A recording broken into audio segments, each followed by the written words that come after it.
fit and forget. A big part of me wish I washed the van.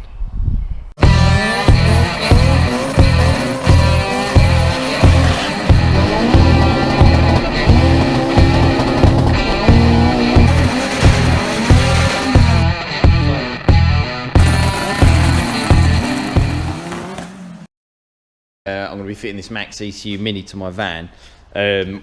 Kind of want to see what you get in the box. So I've gone for, this is the entry level ECU, but it does pack an awful lot of features for the money.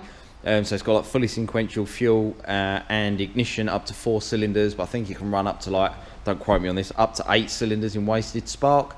It's got built-in data logging, it's a VE-based fueling, it's got a built-in map sensor, it's USB connectivity to the to your laptops. You don't need no RS-232 converters or anything like that. So it basically comes with everything that you want to get it up and running. So in the box you get the ECU itself. I will show you that, which is,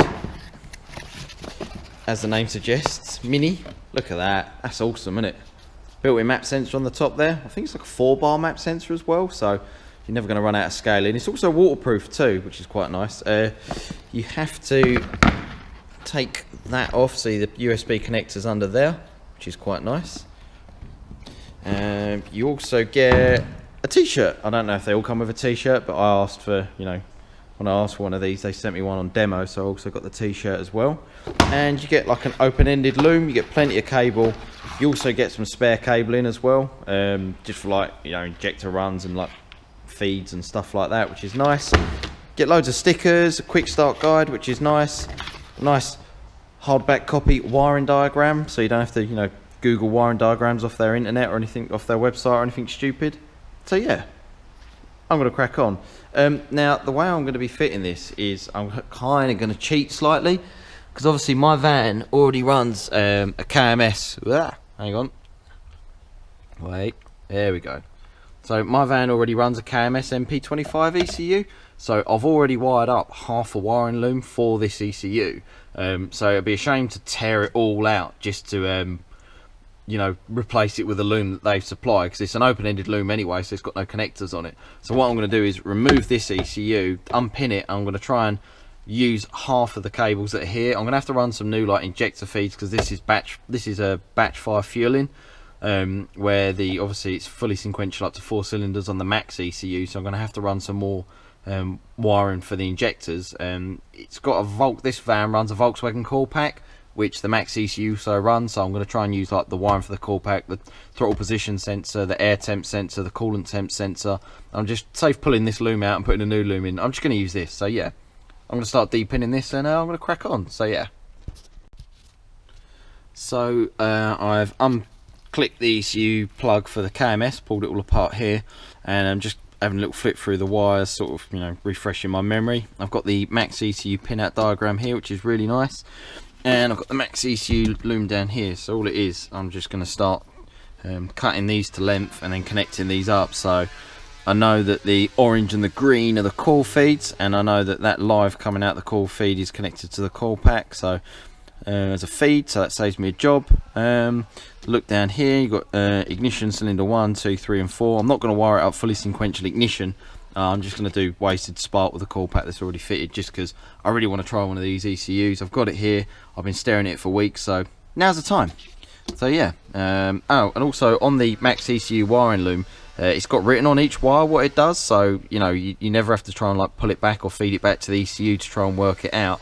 You can just you know, read it off the side of the loom, which is nice. So yeah, I'm not going to bore you with all this connecting crap. I'm literally just going to, you know, get on with it. Oh, and by the way, this isn't the ideal way to do it.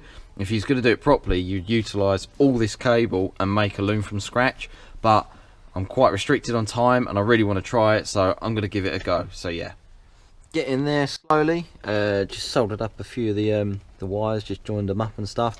I ended up making a whole new injector loom. What I was going to try and do was use like the live feed from the KMS loom that was already going to the injectors, and then I was going to de-pin the plugs and just connect the 4 injector outputs to the MaxxECU Mini, but that didn't work out too well. So I ended up pulling the loom through, and I've got a new live feed to go to the injectors, and then obviously the grey cables from the MaxxECU, because it's going to be fully sequential injection, which should be nice. So yeah, now I'm just going to, I've got some ECU plugs here, and I'm going to crimp them on and yeah, crack on. Just about finished the injection loom, nice little bit of braid there, and true to form, run out of plugs, obviously, it's going to happen. So that's the ejector harness done. I'm just going to crack on with some of the other stuff now. So rather than cut the wiring for the MaxxECU inside the car and like join it to the KMS loom, crank sensors are quite susceptible to interference and stuff like that. So I pulled the crank sensor wire through the bulkhead and just got rid of the KMS, you know, loom bit altogether. Because this van runs the standard ECU still, I run what's called a crank sensor splitter. So that's this thing here. So I've connected the MaxxECU to that. What that does is the standard crank sensor goes into that, and then it goes from that to the standard ECU. So the standard ECU still thinks it's doing its job, and then the other wire obviously goes to the MaxxECU. So yeah, it's quite a neat little kit. I'm back. It's a new day. The sun is shining, kind of. And I've been cracking on. I haven't filmed every little wire that I've connected up because that'll get boring, but just to give you a little showdown of what's going on. If you can see that well, it's pretty dark in here, but I've got everything wired up bar the ground, which is this one. I need to thread that through the bulkhead and connect it to the cylinder head as per the instructions. And I've also got another connect. Check this out, by the way. I'll show you that in a later video. Right. I've got one more plug for the injector, and then I should... Oh, I've got to run a vac line for the map sensor as well, because obviously the KMS map sensor's down there, but I don't use it anymore. So I'm going to connect the vac line up into the car to the built-in map sensor on the MaxxECU Mini. Also, I've got some new vac line here, which is lovely. So, yeah. Right, sorry about the state of this place. We're having a right old sort out. Got Ollie's doing MOT failure bits, doing wheel bearings. What else did you do? Look at the state of you. You're right there, yeah? Just have a little sit around and that. What do you want me to do? You need to cut. Oh, I see. Done wheel bearing, done tyres, done stuff like that. But yeah, so now, crack on with this. Hopefully, it should start. Just updating my ECU. Firmware update completed. Lovely. So I'm literally going to spend some time just flicking through some of the settings, just to try and get unhandled inspection current. Yeah. So yeah, I'm just going to like flick through some of the software, just go over some of the things, make sure I'm going to upload a base map to it and stuff like that. Just see if I can get it to run. So yeah, bear with me. So I played around with a few of the settings, and actually on the software there was a base map for a Z-Tech, so I've uploaded that up. I changed some of the injector settings. So under, where are we? Still getting to grips with this slightly, and I do like it though. Under general, so you can choose what injectors you run and stuff like that. So I've chose the right injectors. I've just made sure it was all over. Had to set the injection method to group because I haven't got a camshaft sensor yet, but fully sequential fueling is on the cards, which is nice. Mux mount F5, and there, yeah, just uploaded the base map. Didn't change much to it, and it runs. Runs really well. Really well. Considering I just wired it up, downloaded a base map, connected it up, it actually runs really well. I think I should get this on the dyno. Right, so in true fashion, obviously I only just got the ECU running, already pissing about with launch control. Grounded? Not building no boost, mate. Huh? Let's put a bit more fuel into it because, oh, not 300%. Let's try that. You grounded? Oh, hang on. This is going to get dangerous. Why? Ignition retard, -10. Let's try that. Don't know till you find out. Ready?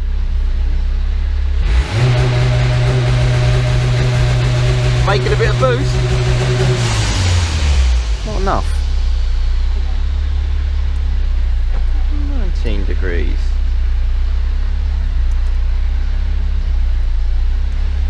You know when you just feel you're going to break something? Yep. Right, ready? Yep.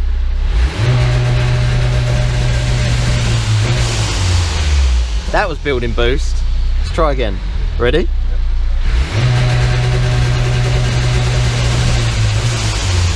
Wonder why it cut like that. Yeah. Oh well. Learning, learning. Oh, actually I can see down here on the map if it's... Hang on, how do I make that bigger? Oh, no. There's a lot of fuel. It would be. Well, let's follow some maps, see what that does. Ready? Yeah, yeah, boy. Look at that. Definitely making boost. I should really map it first, but you know what it's like. I'm like a kid with a new toy. I just want to play with everything. So, and he's exactly the same as me as well. Wherever I get, he's like, let's get the launch control working. Let's do a rolling burnout. Let's go and put 2 bar through it. Little steps, Oliver. Little steps. I think I need some fuel as well, because that is like well low. Maybe some fuel and then some mapping. At least the van runs now. Yeah. First thing in the morning, Sunday morning. Look, he's still in sleep mode. Cold start on the van. Right, it's on a base map, so I don't actually know if it's going to start or not. But I just wanted to see, but I thought I'd film it. Holy crap. That's impressive, that. That is genuinely a freezing cold engine as well. Man, it's like bang on 900 RPM as well, you know. So if you're noticing why this guy's walking with a bit of a limp this morning, looking like he's shat himself, it's because last night I asked him to plug the laptop in, and I said, can you plug the laptop on charge? And he was like, yeah, no worries. So he climbs up over the dyno, let me replicate it, steps down, and as he steps down, steps on that chock of wood and absolutely upturns himself and nearly breaks his ankle. Oop. Definitely needs some tweaking. It's hunting now. Gonna cut out.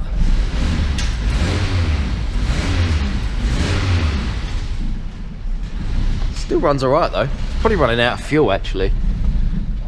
Yeah, it's got no fuel in it. So yeah, the plan for today is I'm going to take the ramps off my recovery truck because I still haven't made no ramps to the dyno, and then I'm going to put the van on the dyno and just see if I can get a bit better of a map going on this, see if I can make some numbers basically. So yeah, oh look, it died. After all that it died. Still not bad. Right, let's have a little tidy up and then crack on.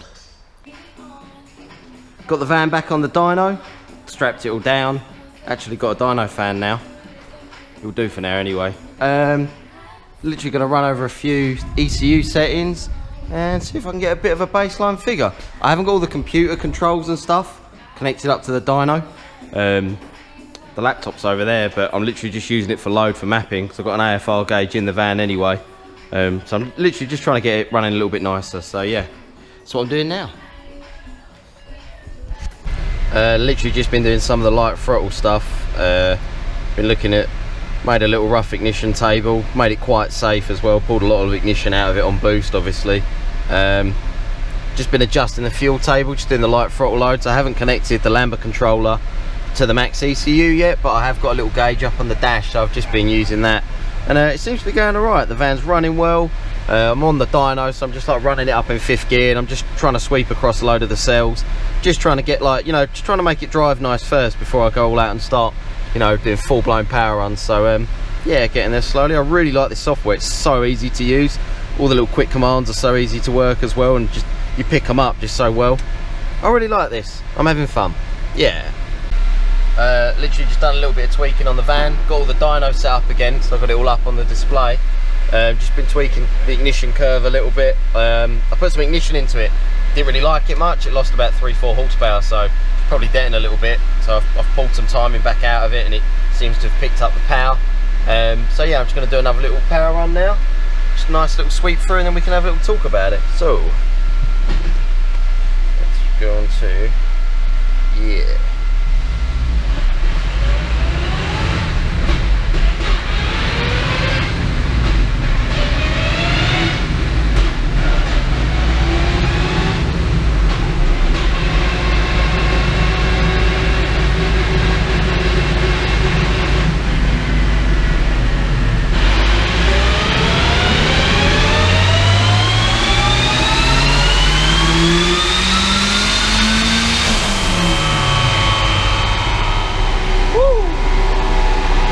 93 horsepower, 230 foot-pounds, something like that.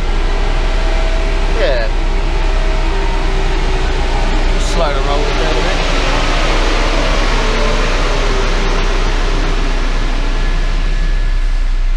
So if you notice, can't really show you too. Let's get out. Dun-dun-dun. It's all going down in the workshop today. So we've got, if we look here at the Lambert trail, we've got like 11.2, no 11, ooh, it goes a little bit, so between 6,200 RPM up to the rev limiter, slightly on the lean side.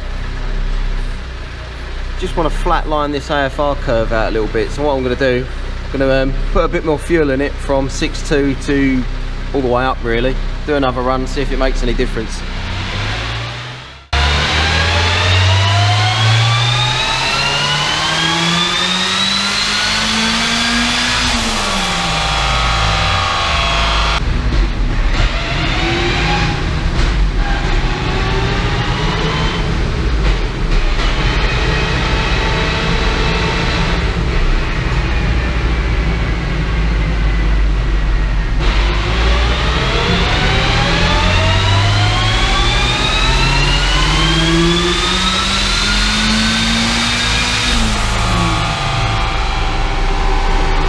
Happy with that. Picked up a few more horsepower. Yeah. I don't actually know how much boost I'm running. Actually, I could look back at the log. I didn't even think of that. So I haven't actually got a map sensor hooked up to my dyno yet, so I can't actually log how much boost I'm running. But I know it's on wastegate pressure, so I think it should be about a bar. Just got to scroll back through the logs. Good thing about MaxxECU, it logs constantly, so you've always got something to look back on. Right, so here we go, we've got the start. Oh, what? I didn't even realise that. It gives you the tracer on the actual map itself when you're going over the log. So if you can see like a little bit of, if I was logging Lambert and I see like a little bit of a lean spot or something, I can look about where on the map it was and I can just tweak that bit of the map live. That is impressive, I like that. Right, here we go. So this is the start of the run. It's just such a crude way to do it. YouTube film, I mean. Right, throttle position is from here. Right, 0% throttle, and then pow, full throttle. RPM climbs, kPa climbs, 200 kPa. So it's about, yeah, about a bar. About 15 psi boost for a base map. That's right. So 15 psi, we are making 100 and about 300 horsepower, just under 300 horsepower. Cool. I like that. I like that a lot. So yeah, I'm probably going to end the video here. I've got the ECU on, I've got it mapped. I'm really happy with it. I can't wait to set up a few more features. Actually get launch control set up properly, not just on a wire that I have to ground. So yeah, hope you liked this video. If you did, like, share, subscribe, same old. Cheers guys.